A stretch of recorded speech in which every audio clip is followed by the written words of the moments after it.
मत्ती सुसमाचार 26वें अध्याय का मनन। 26 अध्याय में 75 वचन है, 75 वचन है। ये बहुत ही बड़ा अध्याय है। एक तरह से देखा जाए तो 3 अध्यायों को मिलाकर होने वाला अध्याय है। पहले के 30 वचन एक अध्याय के 31वां वचन से लेकर 56वें वचन तक दूसरे अध्याय के रूप से 57 से वचन से लेकर 75वें वचन तक तीसरे अध्याय के रूप में, मतलब उतना बड़ा अध्याय। 3 अध्यायों जितना इसमें जानकारी है। क्यों इस तरह से बड़ा अध्याय बनाया गया? देखने से प्रभु यीशु मसीह जब क्रूस पर सौंपे गए तब उनके साथ क्या हुआ, उन बातों को बताने के लिए इस अध्याय को पूरा लिखा गया। पहले के 2 वचन में उन्हें फिर स्मरण दिलाते हुए प्रभु यीशु मसीह ने अपने चेलों से कहने लगा, तुम जानते हो कि 2 दिन के बाद फसह का पर्व है और मनुष्य का पुत्र क्रूस पर चढ़ाए जाने के लिए पकड़वाया जाएगा। तब प्रधान याजक आपस में विचार करने लगे कि यीशु को चल से पकड़कर मार डाले, परंतु वे बहुत थे, पर्व के समय नहीं, कहीं ऐसा ना हो कि लोगों में बलवा मच जाए। बाद में 6वें वचन में जब यीशु बैतनिय्याह में शमौन कोढ़ी के घर में था तो एक स्त्री संगमरमर के पात्र में बहुमूल्य इत्र लेकर उसके पास आई, और जब वह भोजन करने बैठा था तो उसके सिर पर उंडेल दिया। प्रभु ने उसकी प्रशंसा किया और कहा, सारे जगत में जहाँ कहीं यह सुसमाचार प्रचार किया जाएगा वहीं उसके इस काम का वर्णन होगा। 14वां और 16वां वचन के बीच में यहूदा इस्करियोती प्रधान याजक के पास जाकर कहा, यदि मैं यीशु को तुम्हारे हाथ पकड़वा दूं तो मुझे क्या देंगे, क्या दोगे? उन्होंने उसे 30 चांदी के सिक्के तैल कर दे दिए और वह उसी समय से उसे पकड़वाने का अवसर ढूंढने लगा। 17वां वचन से लेकर 25वें वचन तक के भाग को देखने से प्रभु यीशु मसीह ने गुरु कहता है, यह कहकर पूछने के लिए उसके चेलों के भेजा, मैं अपने चेलों के साथ तेरे यहाँ पर्व मनाऊंगा। ऐसा उसे बताने पर उन्हें एक जगह दिखा गया। वहाँ जाने के बाद वहाँ पर बहुत ही स्पष्ट रूप से यह कहा कि तुम में से एक मुझे पकड़वाएगा। इस पर सब ने पूछा, हे गुरु, क्या वह मैं हूँ? तब उसके पकड़ने वाले यहूदा ने कहा, हे रब्बी, क्या वह मैं हूँ? उसने उससे कहा, तू कह चुका। 26वें वचन से जब हम देखें तो यीशु ने रोटी ली और आशीष मांगकर थोड़ी और चेलों को देकर कहा, लो खाओ, यह मेरी देह है। फिर उसने कटोरा लेकर धन्यवाद किया और उन्हें देकर कहा, तुम सब इसमें से पियो, क्योंकि ये वाचा का मेरा लहू है, जो बहुतों के लिए पापों की क्षमा के निमित्त बहाया जाता है। प्रभु ने कहा, दाखा, यह रस उस दिन तक कभी ना पीऊँगा जब तक तुम्हारे साथ अपने पिता के राज्य में नया ना पीऊँ। फिर वे भजन गाकर जैतून पहाड़ पर गए। उस शाम को प्रभु यीशु मसीह उनसे बात करते हुए कहता है, तुम मेरे विषय में ठोकर खाओगे, क्योंकि लिखा है, मैं चरवाहों को मारूंगा और झुंड की भेड़ें तितर बितर हो जाएगी। मैं पकड़वाया जाऊंगा और तुम मुझसे मुकर जाओगे। ऐसा कहने पर वे सब भी कहने लगे, हम मुखर नहीं जाएंगे। पतरस ने उससे कहा, यदि सब तेरे विषय में ठोकर खाए तो खाए, परंतु मैं कभी भी ठोकर ना खाऊंगा। यीशु ने उससे कहा, मैं तुझसे सच कहता हूँ कि आज ही रात को मुर्ग के बांग देने से पहले तू 3 बार मुझसे मुकर जाएगा। पतरस ने उससे कहा, यदि मुझे तेरे साथ मरना भी पड़े तो भी मैं तुमसे कभी ना मुकरूंगा। और ऐसा ही सब चेलों ने भी कहा। अब 36वां वचन से देखने पर प्रभु गत्सेमनी गया। 46वें वचन तक गत्सेमनी में वह प्रार्थना करना। पतरस, याकूब और यूहन्ना को साथ ले जाने पर भी उनका सोना। प्रभु उनके पास आकर कहा, क्या तुम मेरे साथ एक घड़ी ना जा सके? ऐसा कहते हुए उन्हें प्रार्थना करने के लिए कहा। तब वह उदास होकर प्रार्थना करना, 3 बार चेलों को उठाना। उससे के बाद यीशु ने कहा, अब सोते रहो, देखो मेरा पकड़ने वाला निकट आ पहुंचा है। ये सब 46वें वचन तक लिखा हुआ है। अब 47वें वचन से लेकर 56वें वचन तक के भाग में जब हम देखेंगे, उन्हें अरेस्ट करने का दृश्य, यहूदा उसके साथ प्रधान याजकों और उनके लोगों को साथ ले गया। उसने उन्हें यह संकेत दिया था, जिसको मैं चूम लूँ वही है, उसे पकड़ लेना। तुरंत यीशु के पास आकर उसे चूमा और उसे सौंप दिया। ये सिर्फ संक्षिप्त में है, मैं आगे विवरण में इसकी जानकारी दूंगा। यीशु मसीह का एक चेला पतरस ने हाथ बढ़ाकर अपनी तलवार खींच ली और महायाजक के दास पर चलाकर उसका कान उड़ा दिया। प्रभु ने उसे ठीक कर लिया। यीशु ने उनसे कहा, क्या तुम तलवारें और लाठियों लेकर मुझे डाकू के समान पकड़ने के लिए निकले हो?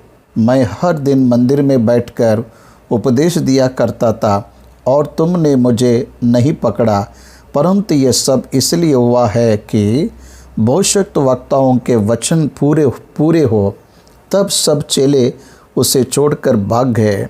अब 57 वचन से देखने पर यीशु पर की गई गलत आरोपों के बारे में बताया। उस पे 6 आरोप लगाए गए हैं। उसमें से 3 उसके लोगों के द्वारा लगाए गए आरोप है और 3 अन्य जातियों के तरफ से लगाए गए आरोप थे। उनमें से कुछ बातों को ही इसमें लिखा गया है। उसमें से कैफा के पास किया गया न्याय। कैफा के पास शास्त्री और पुरनिय इकट्ठा हुए थे। वहाँ पर प्रधान याजक और सारी महासभा यीशु को मार डालने के लिए उसके विरोध में झूठे गवाही की खोज में थे, परंतु बहुत से झूठे गवाहों के आने पर भी ना पाए। तब महायाजक ने खड़े होकर यीशु से पूछ रहा है, वह मौन रहा है। प्रभु ने जब परमेश्वर का पुत्र है कह दिया तो अब गवाहों की आवश्यकता नहीं है। ऐसा कहते हुए उसे दोषी करार करते हुए उसका न्याय कर दिया। वास्तव में ईश्वर के विरोध काम किया, ऐसा आरोप यीशु पर डाल गया। इसका व्यवस्था में सजा है कि पथराव करके उसे मार डालना। धर्म के हत्या गलत कर रहे हैं, ये बात के वे लोग जानते थे। उसको गुस्सा मार रहे हैं। उस संदर्भ में पतरस को वहाँ के लोगों ने पहचान लिया। सबसे पहले एक दासी ने, फिर दूसरी दासी ने, फिर एक व्यक्ति ने उसे पहचान लिया। इस पर वह अपनी शपथ खाते हुए कहा कि मैं यीशु को नहीं जानता हूँ। इसके साथ ही ये अध्याय समाप्त होता है। पहले वचन से मैं जानकारी को दूंगा। ये बहुत ही अमूल्य अध्याय है। इसे अगर आप ध्यानपूर्वक फॉलो करने से सब बातें समझ आ जाएंगे।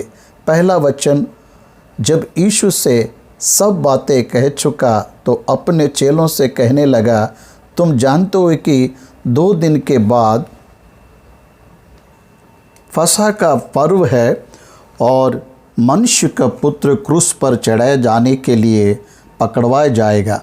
तुम जानते हो, मतलब तभी ही प्रभु इस बारे में उनसे डिस्कशन करते आ रहे हैं। अब 2 दिन ही समय है। बुधवार को ये घटना हो रहा है, ऐसा हमें समझ में आ रहा है। 2 दिनों के बाद फसह का पर्व आएगा। ये सोचने वाली बात है कि चेलों ने यीशु की बात को नहीं समझा। यीशु के क्रूस के बारे में उन्हें समझ नहीं आया, लेकिन प्रभु कह रहा है क्रूस पर चढ़ाया जाएगा और मारा जाएगा। क्रूस पर यीशु को चढ़ाना है तो क्रूस पर चढ़ाने का अधिकार केवल उस समय रोमियों के गवर्नमेंट के पास ही है था। शास्त्री और पुरानियों लोगों को क्रूस पर चढ़ाने का अधिकार नहीं है। ईश्वरीय दोष के आरोप में पत्थरवा करके मारने का अधिकार धर्मी के लोगों के पास था।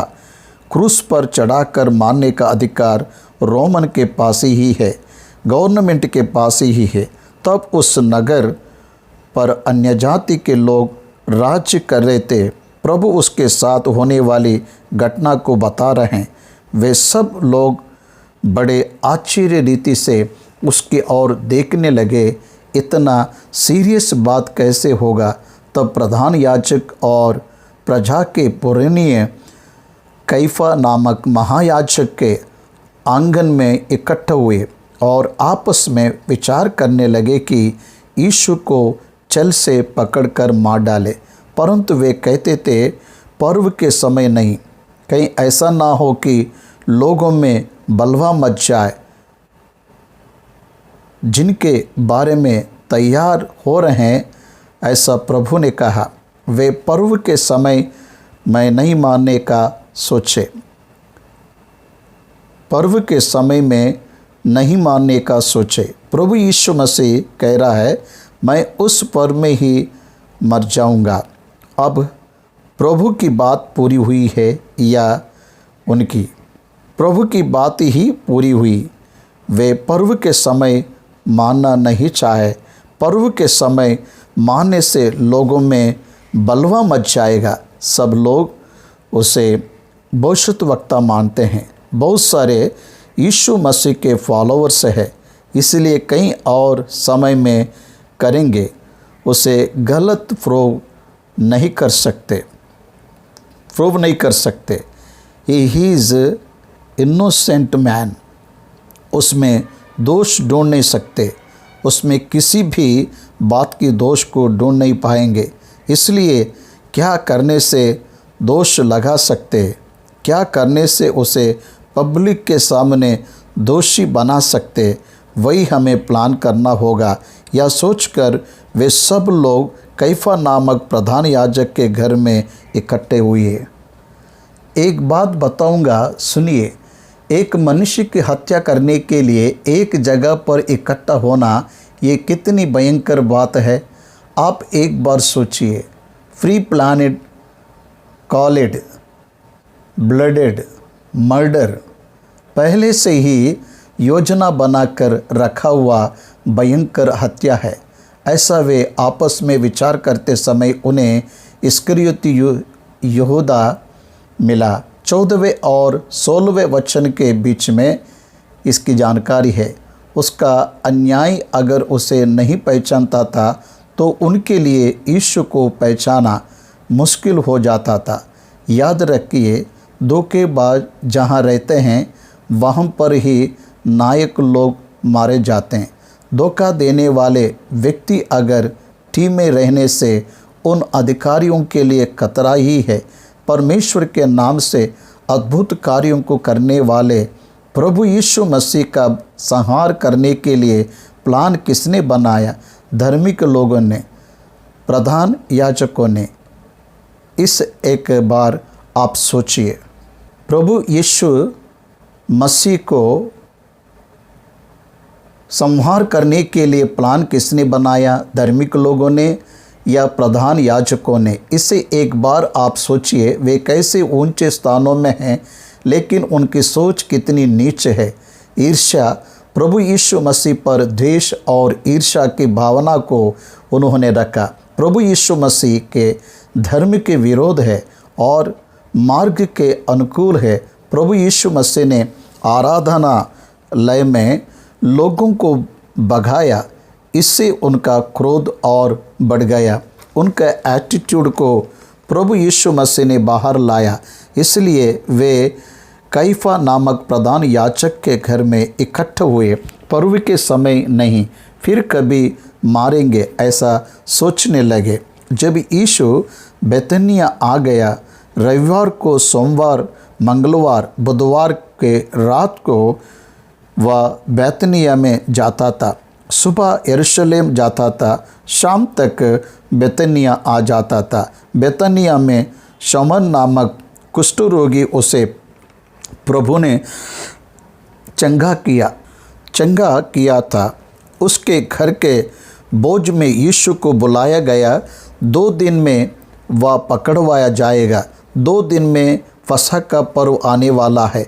उस व्यक्ति के घर में अपने सब चेलों को लेकर यीशु गया तो एक स्त्री संगमरमर के पात्र में बहुमूल्य इत्र लेकर उसके पास आई, और जब वह भोजन करने बैठा था तो उसके सिर पर उंडेल दिया। यह देखकर उसके चेले रिसियाए और कहने लगे, इसका क्यों सत्यानाश किया? इसे यहूदा इस्करियोती ने ही कहा। इस तो अच्छा दाम पर बेचकर कंगालों को बांट जा सकता था। ये भी यहूदा इस्करियोती ने ही कहा। यहूदा इस्करियोती चन की लालच में यह कह रहा है। इस्करियोती धन की लालच में यह कह रहा है, लेकिन कंगालों पर दया आकर नहीं कह रहा है। यह जानकर यीशु ने उनसे कहा, स्त्री को क्यों सताते हो? उसने मेरे साथ भलाई की है। स्त्री को मत सताओ। उसने मेरे देह पर जो इत्र उंडेला है वह मेरे गाड़े जाने के लिए किया है। कंगाल तो तुम्हारे साथ सदा रहते हैं, परंतु मैं तुम्हारे साथ सदैव ना रहूँगा। चेलों ने प्रभु को लॉन्ग लाइफ एक्सपेक्ट किए, लेकिन प्रभु कहता है, कंगाल तो तुम्हारे साथ सदा रहते हैं, परंतु मैं तुम्हारे साथ सदैव ना रहूँगा, मैं चला जाऊँगा। इस तरह प्रभु जो कह रहा, उस बात को चेले समझ नहीं पा रहे थे। यूहन्ना सुसमाचार के 14वें अध्याय में प्रभु कहता है, मैं पिता के पास जाता हूँ, पिता के पास जा रहा हूँ। मतलब क्या है? उन्हें समझ में नहीं आया। मैं तुम्हारे बीच में नहीं रहूँगा, मैं चला जाऊँगा। मसीह सदा रहेगा ऐसा तूने कहा, फिर हमारे पास से जाने की बात कर रहे हैं। ऐसा संदेह को भी प्रभु के सामने उन्होंने व्यक्त किया था। यहूदी लोग प्रभु यीशु मसीह के पहले आगमन और दूसरे आगमन के बीच के अंतर को नहीं समझ पाए। कलीसिया इसे जान पा रही है, क्योंकि इस समय में हम हैं, इसलिए ये हमारे लिए इतिहास है, इसलिए हमने उसे जान लिया। कलीसिया इस बात को समझ रहे हैं, क्योंकि हम इस युग में हैं, इसलिए हमारे लिए वह इतिहास है, उनके लिए वह भविष्य है, इसलिए वे समझ नहीं पा रहे हैं। यहूदियों के लिए वे समय में भविष्य है, इसलिए वे समझ नहीं पाए। इसलिए मैं तुमसे सच कहता हूँ, सारे जगत में जहाँ कहीं सुसमाचार प्रचार किया जाएगा, वहाँ उसके इस काम का वर्णन भी उसके स्मरण में किया जाएगा। आज वो बात पूरा हो रहा है। आज मैं इसके बारे में बात कर रहा हूँ और हर एक सेवक भी इस बारे में बात करता है। जहाँ कहीं भी सुसमाचार सुनाया जाएगा वहाँ ये कहा जाएगा कि उसके देह के गाड़े जाने के लिए इसने इत्र को उंडेला है। बरियल के लिए डेड बॉडी को तैयार करते हैं, वैसे ही उसके शरीर को इसने तैयार किया है, ऐसा कह रहा है। प्रभु जिस कार्य को कर रहे हैं उसके लिए उसके द्वारा किया गया कार्य भल को दे रहा है। 14वां वचन से 16वां वचन तक के बीच में यहूदा इस्करियोती प्रधान याजक के बीच में चला गया। यहूदा इस्करियोती प्रधान याजकों के पास आकर कहा, यदि मैं उसे तुम्हारे हाथ पकड़वा दूं तो मुझे क्या देंगे? उन्होंने उसे 30 चांदी के सिक्के तैल कर दे दिए और वह उसी समय से उसे पकड़वाने का अवसर ढूंढने लगा। सुसमाचार के रिकॉर्ड्स में अंतर है। एक जगह पर वो अधिक देंगे इस आशा से पकड़वाने के बाद उसके पास गया, तब उन्होंने 30 चांदी के सिक्कों को दिया, उसे वहाँ पर ही फेंक कर आ गया। इस तरह से जब हम ध्यानपूर्वक देखेंगे तो 30 सिक्कों में प्रभु यीशु मसीह को पकड़वाने का कारण यह है कि उस समय में एक दास की कीमत 30 चांदी के सिक्का था। उससे भी ज़्यादा हम नहीं दे सकते हैं। इसकी कीमत हम दास से ज़्यादा नहीं लगा सकते हैं, ऐसा उन्होंने कहा। यहूदा इस्करियोती प्रभु यीशु को पकड़वाने के समय को ढूंढने लगा। 17वां वचन से जब हम देखेंगे तो अख़मीरी रोटी के पर्व का पहला दिन आ गया। चेले यीशु के ये वेरी नेक्स्ट डे पास आकर पूछने लगे, तू कहाँ चाहता है कि हम तेरे लिए फसह खाने की तैयारी करें? उसने कहा, नगर में अमुक व्यक्ति के पास जाकर उससे कहो, गुरु कहता है कि मेरा समय निकट है, मैं अपने चेलों के साथ तेरे यहाँ पर्व मनाऊंगा। यहाँ पर वचन को आप ध्यान दीजिए। वो कह रहा है, अमुक व्यक्ति के पास जाओ, उससे कहो मैं अपने चेलों के साथ पर्व मनाने के लिए व्यवस्था करना। सजाए गए घर को वो दिखाएगा, तुम जाओ, ऐसा प्रभु ने कहा। उस तरह से ही हुआ। मेरा समय निकट है, 48 आवर्स बस बाकी है, लेस देन 48 आवर्स। अब वो बोझ होगा। प्रभु कह रहा है, मेरा समय निकट है। बाइबल ग्रंथ में मैं मरने जा रहा हूँ, इस बात को याकूब ने बताया, यूसुफ ने बताया। मेरे पिताजी 24 अप्रैल 2020 में मर गए। शाम को मरने से पहले ही मेरे पिताजी ने कहा था, मैं मरने जा रहा हूँ। परमेश्वर के बच्चों को उनके मृत्यु का संकेत पहले ही उन्हें मिल सकता है। प्रभु भी उनसे कह रहा है, उसकी मृत्यु निकट है। ये इस बात को समझ नहीं पाए, अतः चेलों ने यीशु की आज्ञा मानी और फसह तैयार किया। जब सांझ हुई तो वह बाहरों के साथ भोजन करने के लिए बैठ गया। शाम हुआ, मतलब डेट चेंज हो गया। जब वे खा रहे थे तो उसने कहा, मैं तुमसे सच कहता हूँ कि तुम में से एक मुझे पकड़वाएगा। करंट शक 12 चेले वहाँ हैं। 12 चेलों के सामने वो कह रहा है, आप में से एक मेरा विरोधी है, एक शैतान है, मुझे पकड़वाने के लिए एक तुम्हारे बीच में है। मैं सच कहता हूँ। इस पर वे बहुत उदास हुए। सब लोग उदास हुए और हर एक उससे पूछने लगा, हे गुरु, क्या वह मैं हूँ? उसने उत्तर दिया, जिसने मेरे साथ ताली में हाथ डाला है वही मुझे पकड़वाएगा। ताली में हाथ को डालने वाला मुझे पकड़वाएगा। कहा, मनुष्य का पुत्र तो जैसा उसके विषय में लिखा है जाता ही है, परंतु उस मनुष्य के लिए शोक है। मनुष्य का पुत्र तो जैसा उसके विषय में लिखा है वैसे ही होता जाता ही है, परंतु उस मनुष्य के लिए शोक है जिसके द्वारा मनुष्य का पुत्र पकड़वाया जाता है। मनुष्य के पुत्र के बारे में जैसे लिखा है उसके अनुसार वह जा रहा है। याद रखिए, बाइबल ग्रंथ में प्रभु यीशु मसीह को लेकर पहले से ही योजना है, ऑलरेडी राइटन बाय गॉड। परमेश्वर ने पहले से ही सोचकर इस योजना को बनाया। उसके बारे में जो लिखा गया है उसके अनुसार ही वह जा रहा है। कहीं पर भी परमेश्वर की योजना के विरोध में नहीं हुआ। इफिसियों की पत्री में लिखा गया है, कलीसिया के लिए मसीह सिर है तो मसीह का सिर परमेश्वर है। मसीह का सिर परमेश्वर की योजना को प्रभु यीशु मसीह ने पूरा किया है। यीशु की योजना को कलीसिया को पूरा करना है।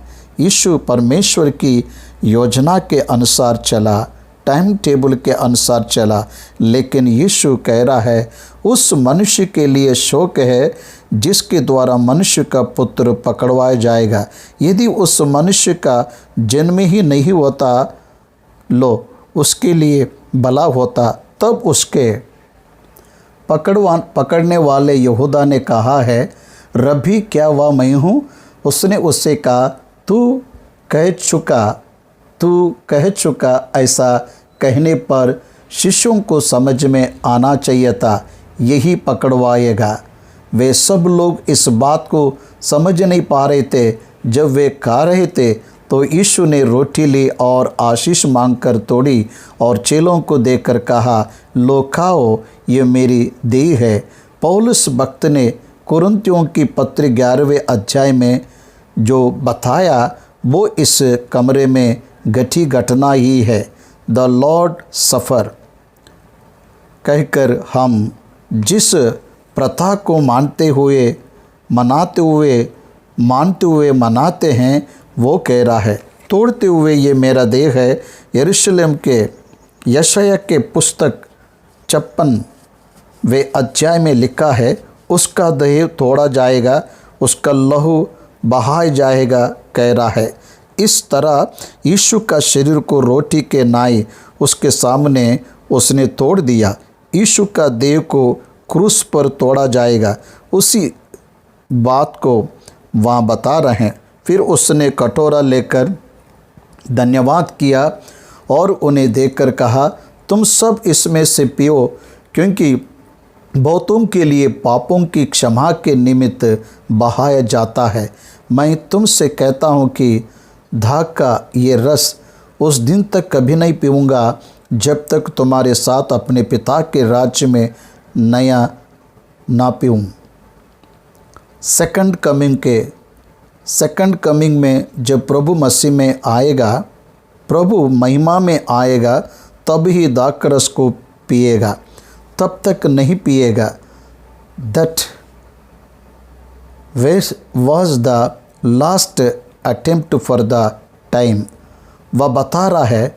फिर वे भोजन गाकर जैतून पहाड़ पर गए। जैतून पहाड़ पर जाने के बाद उन्होंने और कुछ बातों को उन्हें बताया। 31वां वचन से लेकर 35वां वचन तक जैतून पहाड़ पर उनको बताए गए बातें देखेंगे तो मैं चरवाहों को मारूंगा और झुंड की भेड़ें तितर बितर हो जाएगी, ये पूरा होने वाला है।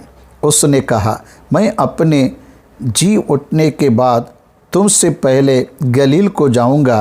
वो जब इन बातों को बता रहे थे तब तो उन्होंने इस बात को नहीं समझा, लेकिन बाद में वे समझ गए।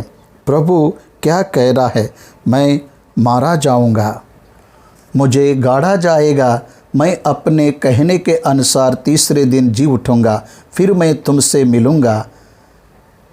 कहाँ मिलूंगा? गलील में मिलूंगा। लेकिन वे उस बात को समझ नहीं पा रहे थे।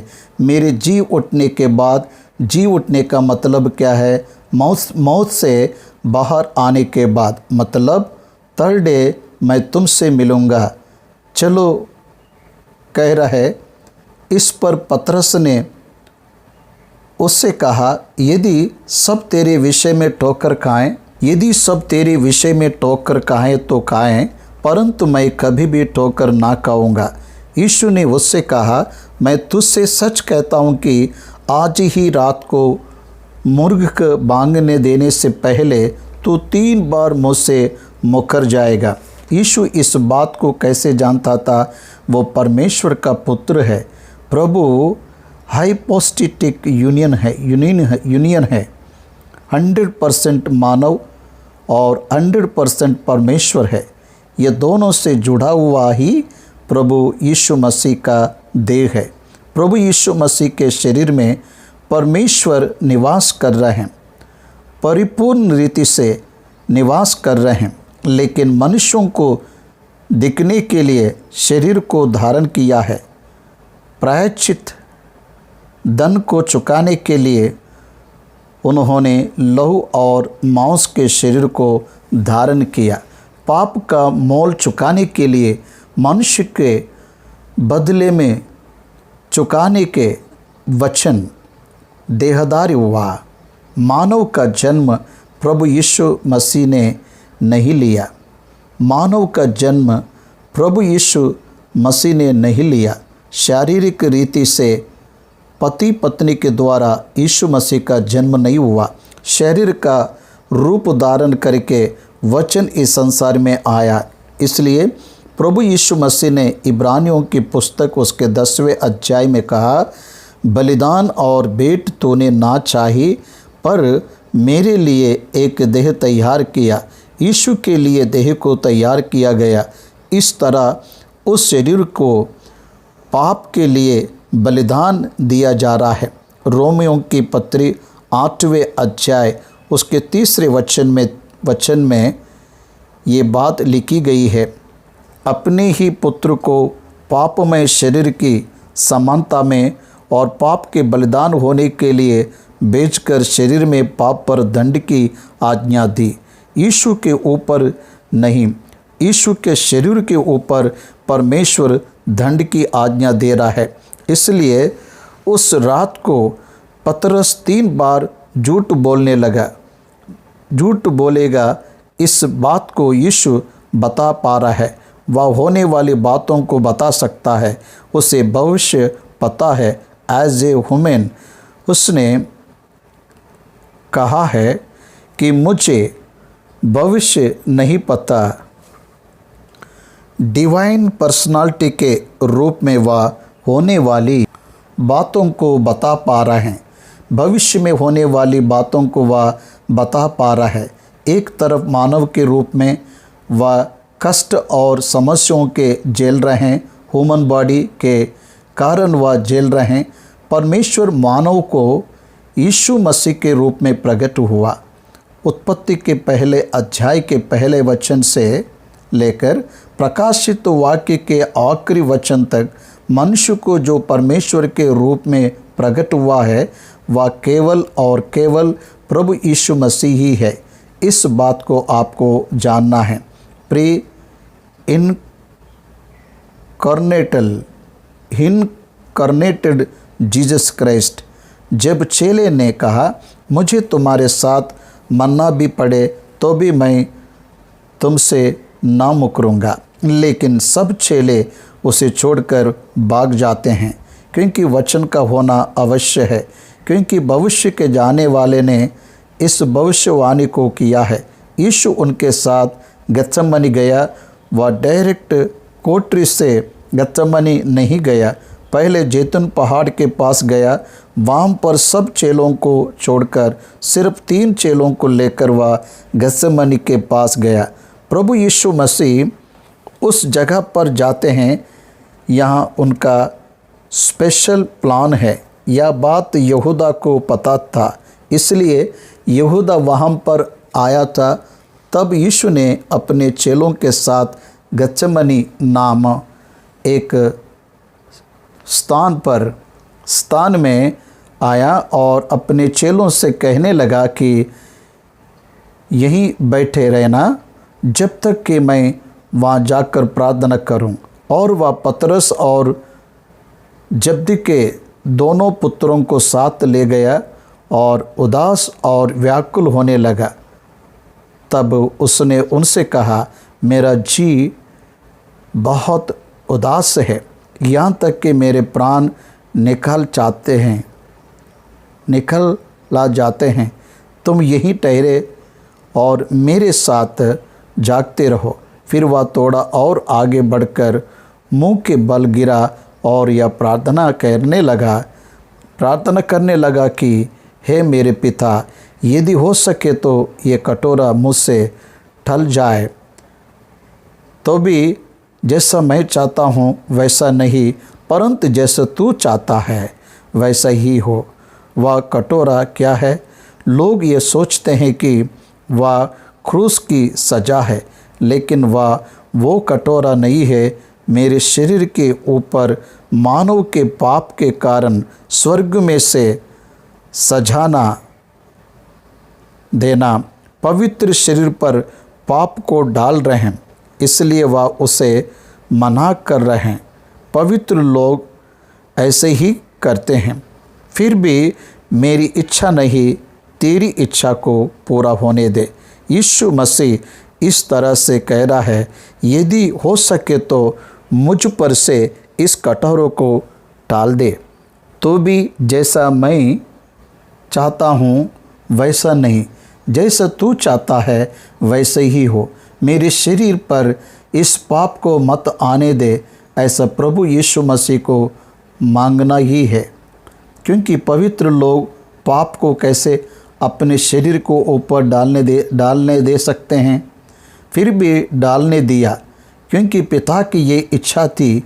रोमियो 8वें अध्याय के 3 वचन में लिखा है, परमेश्वर ने अपने ही पुत्र को पाप में शरीर की समानता और पाप बलि देने के लिए बेचकर शरीर में पाप पर दंड की आज्ञा दी है। इस तरह से परमेश्वर के द्वारा उसे यह दंड दिया गया है। विलाप गीत के पुस्तक 1 अध्याय के 12वें वचन में जैसा लिखा है, उसके अनुसार उसके पुत्र के ऊपर बड़े दंड को दिया जा रहा है। मानव के पाप के निमित्त उसे दंड दिया जा रहा है। पवित्र है, लेकिन पाप उनके ऊपर कन्वे हो गया। लेकिन यीशु को दंड नहीं दिया गया, वह नष्ट नहीं होगा, क्योंकि वह पवित्र है। उनके अंदर कोई भी पाप नहीं है, पाप का स्वभाव ही उनके अंदर नहीं है, वह पाप रहित है। फिर चेलों के पास आकर उन्हें सोते पाया और पतरस से कहा, क्या तुम मेरे साथ एक घड़ी भी ना जगा सके? जागते रहो और प्रार्थना करते रहो कि तुम परीक्षा में ना पड़ो। आत्मा तो तैयार है, परंतु शरीर दुर्बल है। बहुत थक गए इसलिए सो रहे। आत्मा तैयार है, लेकिन शरीर प्रार्थना करने के लिए तैयार नहीं है। क्या तुम मेरे साथ एक घड़ी भी नहीं जगा सकते? ऐसा कहने पर भी चेले फिर सो गए। 3 बार यीशु मसीह ने प्रार्थना किया, दूसरी बार भी प्रार्थना किया, हो सके तो कटोरा टाल दे, फिर भी तेरी इच्छा को पूरी होने दे। तीसरी बार भी उसने जाकर प्रार्थना किया। इस तरह से यीशु मसीह ने 3 बार प्रार्थना की। तब उसने चेलों के पास आकर उनसे कहा, अब सोते रहो और विश्राम करो। देखो, घड़ी आ पहुंची है और मनुष्य का पुत्र पापियों के हाथ पकड़वाया जाता है। लाइव टेलीकास्ट देखे जैसे यीशु मसीह उन्हें बता रहे हैं। पतरस से उसके भविष्य के बारे में बताया और उस रात में उसके साथ क्या होने वाला है उसके बारे में भी बताया। उसके जीवन में आगे क्या होने वाला है उसके बारे में भी उसने बताया। अब क्या कह रहा है? उठो, चलो, मेरा पकड़ने वाला निकट आ पहुंचा है। उससे यह बात कैसे पता चला?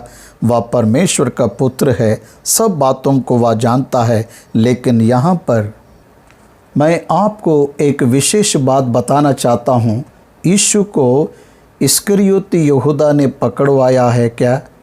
यूहन्ना सुसमाचार उसके 18वां अध्याय के 3 वचन में जब आप देखेंगे तो तब यहूदा सैनिकों के एक दल को और प्रधान याजकों और फरीसियों की ओर से प्यादों को लेकर सैनिकों के एक दल को और प्रधान याजकों और फरीसियों की ओर से पौधा को लेकर दीपक को और मशाले और हथियारों को लिए हुए वह आया। वे लोग यीशु मसीह को ढूंढ रहे हैं। दीपकों और मशालों को लेकर वे लोग यीशु मसीह को ढूंढ रहे हैं। वे प्रभु को ढूंढ रहे थे। तब यीशु उन बातों को जो उस पर आने वाली थी जानकर निकला और उनसे कहा, किसे ढूंढते हो? यीशु इस बात को जानता था तो वो वहाँ से जा सकता था ना, लेकिन वो वहाँ से नहीं गया। उन्होंने उत्तर दिया, यीशु नाज़री को हम ढूंढ रहे हैं। यीशु ने उनसे कहा, मैं हूँ। उसे पकड़ने वाले यहूदा भी उनके साथ खड़ा था। उसका यह कहते ही कि मैं हूँ, वे पीछे हटकर भूमि पर गिर पड़ा। उसने फिर उनसे पूछा, तुम किसको ढूंढते हो? वे बोले, यीशु नाज़री को। यीशु ने उत्तर दिया, मैं तो तुमसे कह चुका हूँ कि मैं हूँ। यदि तुम मुझे ढूंढते हो तो इन्हें जाने दो। तब इस्करियोती यहूदा ने उसे चूमकर उसे कन्फर्म किया। रोमियों की पुस्तक 8वें अध्याय 32वें वचन में लिखा है, पकड़ने वाला परमेश्वर है। पकड़वाने वाला परमेश्वर है। यूहन्ना सुसमाचार 18वें अध्याय के 4वें वचन से 6वें वचन के अनुसार यीशु मसीह ने अपने आप को सौंप दिया। फिर यहाँ पर यीशु को पकड़वाने के लिए 30 चांदी के सिक्के लेने वाले ने क्या किया? उसने कन्फर्म किया। तुरंत यीशु के पास आकर कहा, हे रब्बी नमस्कार, और उसको बहुत चूमा। प्रेम का चिन्ह चूमना है, लेकिन इसका ठट्ठा उड़ाते हुए उसे पकड़वाने में यहूदा ने सहायता किया। प्रभु यीशु ने जब उनके सामने आकर कहा था कि मैं ही हूँ, यीशु हूँ, लेकिन उन्होंने उसके बातों पर विश्वास नहीं किया। उसे बचाने के लिए कोई कह रहा है होगा, ऐसा वे लोग सोच रहे थे। इस्करियोती यहूदा ने उसे पहचान कर चूमकर उसे पकड़वा दिया।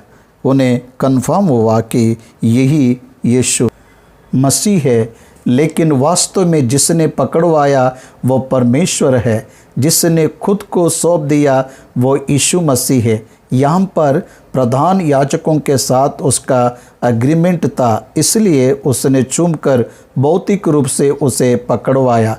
इस तरह से उसने अपने आप को प्रकट किया। यीशु को पकड़ने वाले ने ये संकेत दिया था कि जिसको मैं चूमूं वही है, उसे पकड़ लेना। और तुरंत यीशु के पास आकर कहा, हे रब्बी नमस्कार, और उसको बहुत चूमा। यीशु ने उससे कहा, हे मित्र, जिस काम के लिए तू आया है उसे कर ले। यीशु स्वयं ही उसे कर रहे हैं। जिस काम के लिए तू आया है उसे कर ले। प्रभु यीशु ने उसे परमिशन दे दिया। वह उनके बीच में से चले जाने के सामर्थ्य को रखता है, फिर भी वह नहीं गया। बहुत बार उनके बीच में से होकर गया। उसका समय अभी तक नहीं आया, इसलिए किसी ने उसे नहीं पकड़ा, ऐसा वचन में लिखा है। यीशु मसीह क्या कह रहा है? हे मित्र, माय फ्रेंड, जिस काम के लिए तू आया है उसे कर ले। उन्होंने पास आकर यीशु पर हाथ डाले और उसे पकड़ लिया।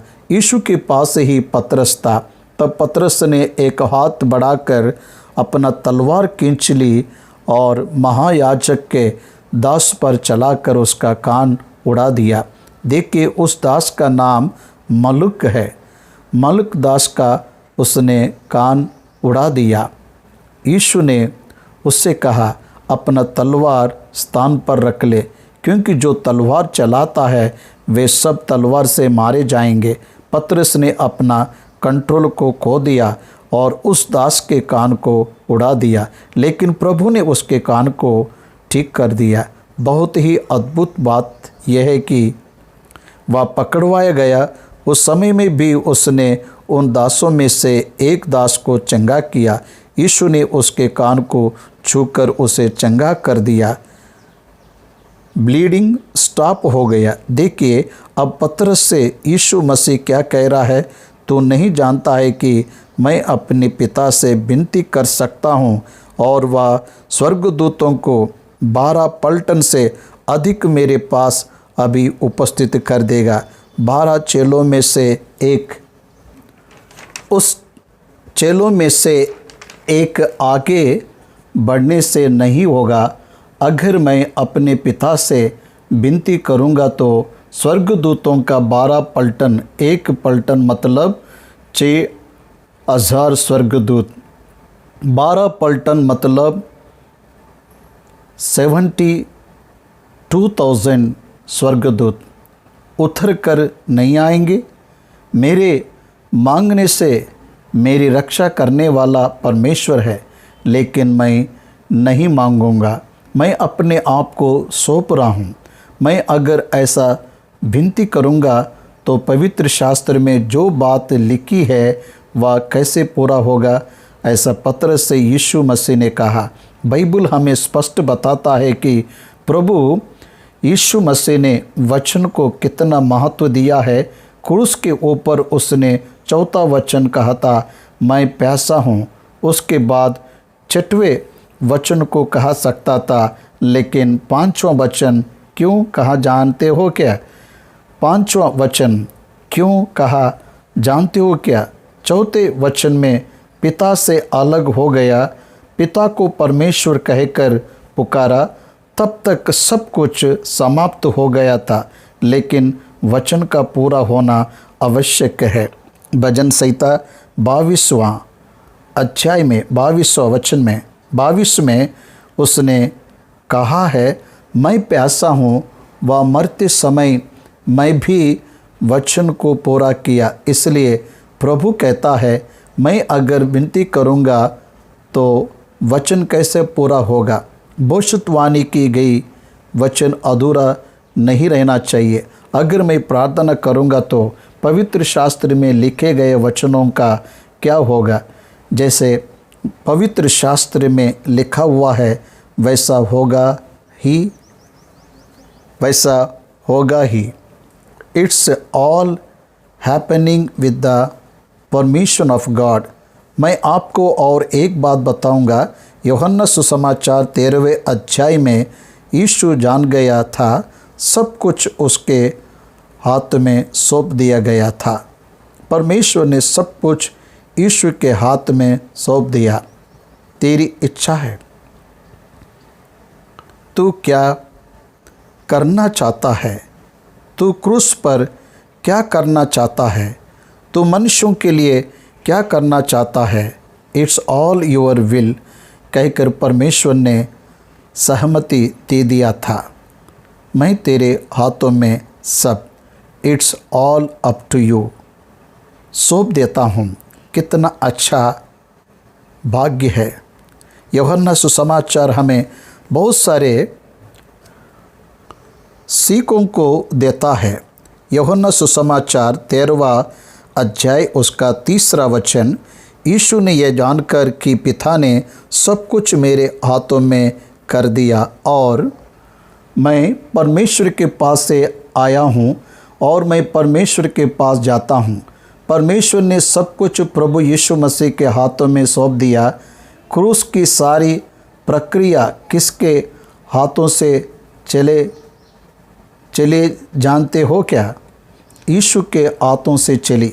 कुछ लोग सोचते हैं रोमन गवर्नर की अध्यक्षता में, प्रधान याजकों की अध्यक्षता में ये सब हुआ, लेकिन ऐसा नहीं है। प्रभु यीशु मसीह के हाथों में ही सब कुछ सौंप दिया गया था। उसके he accepted all the prosecution, उसको अधीनता में ही सब कुछ हुआ। उसने अपने आप को सौंप दिया। असहास व्यक्ति की हत्या की गई, ऐसा नहीं है। The great purpose of the salvation, the great purpose of the salvation of the people, लोगों के उद्धार के संकल्प के लिए, देश के लिए यीशु ने अपने आप को सौंप दिया। इस बात को हम सभी को जानना है। वचन में लिखा है, परंतु ये सब मसीह सब कुछ इसलिए हुआ है कि भविष्यद्वक्ताओं के वचन पूरे हो। सब चेले उसे छोड़कर भाग गए। प्रभु ने इन सब बातों को पहले ही बताया था। 31वां वचन से, आज रात को तुम सब मेरे नाम से मुकर जाओगे और चरवाहों को मार डाला जाएगा और भेड़ तितर बितर होंगे। जो कहा गया था वह सब पूरा हुआ। चेलों ने क्या कहा था, अगर तेरे साथ मरना पड़े तो मरेंगे, लेकिन तुझसे ना मुकरेंगे। पतरस भी भागा और उसके साथ सब भागे। प्रभु को अरेस्ट करने के बाद क्या हुआ? 3 निज प्रजा के न्याय और 3 अन्य जाति के न्याय वहाँ पर उसके ऊपर कार्रवाई किया गया। कानून के कुछ रूल्स होते हैं। रात के समय में कार्रवाई नहीं करना चाहिए, घर में कार्रवाई नहीं करना चाहिए। समझ में आ रहा है क्या? न्याय के विषय में जो अभियोग है उसे नहीं बदलना चाहिए। निर्दोषी है ये जानने के बाद उसे तुरंत रिहा करना है। कुछ रूल्स होते हैं, ये उस समय के कानून में भी था और इस समय के कानून में भी है। प्रभु यीशु मसीह को अरेस्ट करने के बाद में उसे हन्ना के घर ले गए। वहाँ पिछले साल का प्रधान याजक था। वह कैफा का ससुर है और कैफा इस समय का प्रधान याजक है। प्रभु यीशु मसीह बाहर प्रचार करता है या जानते हुए उसे बाहर सजा ना दे पाएंगे, ऐसा सोचकर वे उसे कैफा नामक प्रधान याजक के पास ले गए। अब 26वां अध्याय के 57वें वचन में वह बता रहे हैं, यीशु को पकड़ने वाले ने उसको कैफा नामक प्रधान याजक के पास ले गए, जहाँ शास्त्री और पुरोनियों इकट्ठा हुए थे। ये कैसे बात हैं? वे पहले से ही जानते थे कि यीशु मसीह वहाँ पर आएगा, इसलिए वे पहले ही वहाँ पर इकट्ठा हुए। इट्स ऑल प्लानिड, इसलिए वहाँ पर प्रधान याजक लोग हैं। यीशु को पकड़ने वाले ने कैफा के पास ले गया। ये जानकर उन्हें बाद में उसके पास आना चाहिए था ना, लेकिन वे पहले ही वहाँ पर इकट्ठे हुए हैं। इसका मतलब यीशु को वहाँ लाएंगे, ये बात वे पहले से ही जानते थे। पतरस भी उनके पीछे पीछे महायाजक के आंगन के पास गया, उसका अंत देखने के लिए सैनिकों के साथ बैठ गया। यीशु के साथ आगे क्या होगा देख के लिए प्यादों के साथ बैठ गया। What will happen to him, उसे देखने के लिए बैठ गया। प्रधान याजक और सारी महासभा यीशु को मार डालने के लिए उसके विरोध में झूठी गवाही के खोज में थे, परंतु बहुत से झूठे गवाहों के आने पर भी उसमें पाप ना पाए। अंत में 2 जन आए और उन्होंने कहा, इसने कहा है कि मैं परमेश्वर के मंदिर को ढा सकता हूँ, उसे 3 दिन मैं बना सकता हूँ। महायाजक ने खड़े होकर यीशु से कहा, क्या तू कोई उत्तर नहीं देता? ये तेरे विरोध में क्या गवाही देते हैं? परंतु यीशु चुप रहा, वो कुछ भी बात नहीं कर रहा है। 2 झूठे गवाह आए, मंदिर को ढाकर 3 दिन में बनाऊंगा ऐसे कहा। ऐसा बताने लगा, मंदिर नामक देह को अगर तुम ढाओगे तो तीसरे दिन तुम्हें मैं उठाऊंगा, ऐसा प्रभु यीशु मसीह ने कहा था। यरूशलेम के मंदिर से बहुत ही प्रेम रखने वाले से यरूशलेम के मंदिर को ढा देने की बात कर रहे हैं, ऐसा आरोप को उस पर लगाया। उस पर आरोप तो लगाया गया, लेकिन वह टिक नहीं पाया। महायाजक ने उससे कहा, मैं तुमसे जीवित परमेश्वर की शपथ देता हूँ कि यदि तू परमेश्वर का पुत्र मसीह है तो हमसे कह दे। उससे शपथ खाने को लगाया। यीशु चुप रहा, क्योंकि यशायाह के पुस्तक 53वें अध्याय में यह वचन लिखा हुआ है कि जिस प्रकार भेड़ वध होने के समय और भेड़ी उन कतरने के समय चुपचाप शांत रहती है, वैसे ही उसने भी अपना मुंह ना खोला। महायाजक उससे पूछ रहा है कि तू परमेश्वर का पुत्र है क्या? परमेश्वर की शपथ उसने खाया, इसलिए प्रभु यीशु मसीह शांत नहीं रहा। यीशु ने उससे कहा, तूने आप ही कह दिया, वरन मैं तुमसे यह भी कहता हूँ कि अब से तो मनुष्य के पुत्र को सर्वशक्तिमान के दाहिने ओर बैठे और आकाश के बादलों पर आते हुए देखेंगे। वो मैसिया है, वह पहले आगमन में आया है और वह मारा जाएगा, तीसरे दिन जी उठकर उसका आरोहण होगा। फिर वह भविष्यवाणी के अनुसार पहले आगमन और दूसरे आगमन के बीच की सारी भविष्यवाणी यीशु के अंदर पूरा होने के लिए उस अवधि के बीच में पहले आगमन और दूसरे आगमन के अवधि के बीच में वह पिता के दाहिने ओर बैठा रहेगा। और पिता परमेश्वर ने ऐसा निर्णय लिया है और इसे तुम लोग देखेंगे, ऐसा उसने उनसे कहा। वे सब लोग आश्चर्यचकित हो गए। इस पर महायाजक ने अपने वस्त्र फाड़े और कहा, इसने परमेश्वर की निंदा की है, अब हमें गवाहों की क्या प्रयोजन है? यीशु की बातों को यीशु के ऊपर ही गवाही के रूप में उन्होंने खड़ा किया। यीशु के विरोध में गवाही बनाकर उसके सामने खड़ा कर दिया। कैफा बुद्धिमान है। कैफा और अन्ना ने बहुत से जगहों पर यीशु को गलत साबित करने का प्रयास किया था। सब लोगों के सामने यीशु ने परमेश्वर की निंदा किया, ऐसा उन्होंने कन्फर्मेशन दिया। फिर भी वे लोग यीशु को क्रूस पर कैसे चढ़ा सकते हैं? नहीं चढ़ा सकते हैं, क्योंकि जो परमेश्वर की निंदा करता है उसे पत्थर से मार डाल जाता है, क्रूस पर नहीं चढ़ाया जाता है। वे जानते थे कि प्रभु यीशु मसीह निर्दोष है। ये उसको राजकीय रूप से मानना चाहते थे, इसलिए उसे पिलातुस के पास ले गया। पिलातुस भी इस बात को जानता था कि प्रभु यीशु मसीह निर्दोष है, उसे क्रूस पर ले गया। इस तरह 6 कार्रवाई होने पर भी कोई उसे दोषी ठहरा ना सके। उसके साथ अन्याय किया गया था, इसलिए कोई उसे दोष ठहरा ना सके। उन्होंने उससे कहा, अब ये वध होने के योग्य है। उन्होंने उसके मुंह पर थूका और उसे घुसे मारे। दूसरों ने थप्पड़ मारे के कहा, हे मसीह, हमसे भविष्यवाणी करके कह कि किसने तुझे मारा। उसका ठट्ठा उड़ाने लगे थे। ये यरूशलेम, यही प्रजा के लोग रोटी को खाते समय उसका भजन गाने लगे थे। जब चंगाई को प्राप्त किया तब उसका भजन गाने लगे थे, लेकिन परमेश्वर की निंदा किया। ये बात कहने के बाद सब लोग रिवर्स हो गए। उसके प्रति कठिन स्वभाव को रखे, अद्भुत कार्यों के लिए उसका पीछा किए, लेकिन विश्वास और आधीनता में होकर उसका पीछा नहीं किए। 69वां वचन से जब हम देखेंगे तो पतरस के जीवन में प्रभु यीशु मसीह की बातें कैसा पूरी हुई, इसे हम देख सकते हैं।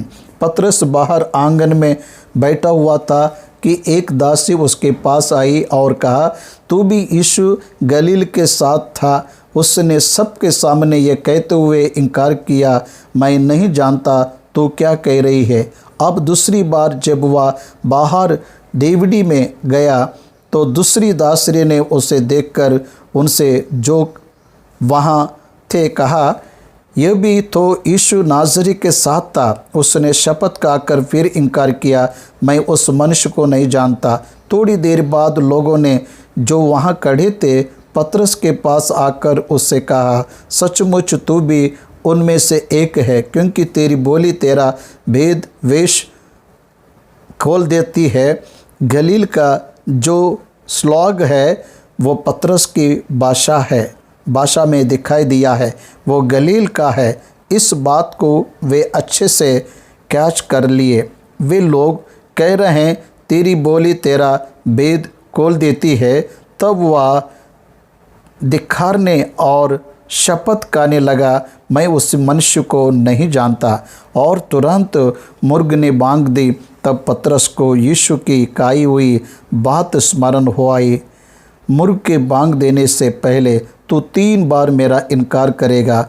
और वह बाहर जाकर फूट फूट कर रोया। यीशु की कही हुई हर बात पूरी हो रही है।